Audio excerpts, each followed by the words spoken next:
Complementary Perception for Handheld SLAM by Thomas Lowe, Soohwan Kim and Mark Cox. Handheld mapping is hard. People can traverse almost anywhere with a handheld device. Outdoors, indoors, caves, corridors and open fields. Outdoors lighting excludes depth cameras. Indoors and caves excludes the use of GPS and requires mapping floors and ceilings, which excludes fixed orientation lidars. Rotating lidar solutions preference continuous time rather than frame-to-frame SLAM.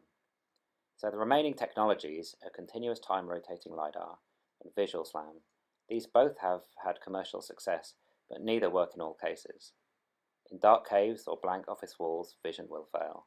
In long corridors and open fields, lidar will fail.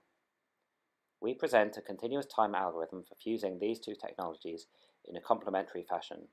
We compare our tightly coupled sensor integration to a leading loosely coupled technique and against LiDAR-only and vision-only SLAM algorithms. Here we show the scanning of an open field. There is not enough geometric information available to the LiDAR for LiDAR-based SLAM to process correctly. Trees and structures are beyond the range of the LiDAR, leaving just the ground surface to anchor against. In the top image, we see misalignment of the single tree using LiDAR-only SLAM.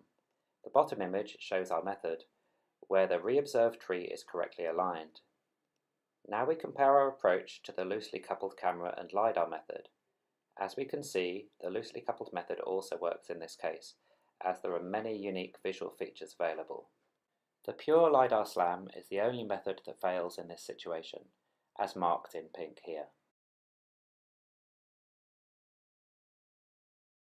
Now we consider the contrasting case of an indoor canteen area containing a large blank wall. It is geometrically rich, which provides features for LiDAR SLAM, but visually poor on approaching the blank wall. First we compare our method against the LiDAR and IMU method. As can be seen, reobserved chairs and pillars are correctly aligned in both methods. The reobservations are coloured orange and blue.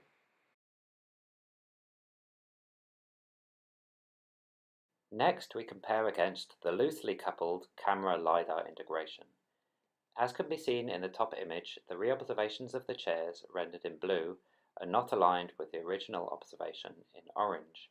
The failure of the visual odometry algorithm has misguided and caused failure of the subsequent LiDAR SLAM.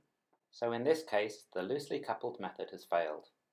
Our method works in each case, demonstrating complementary fusion for handheld mapping.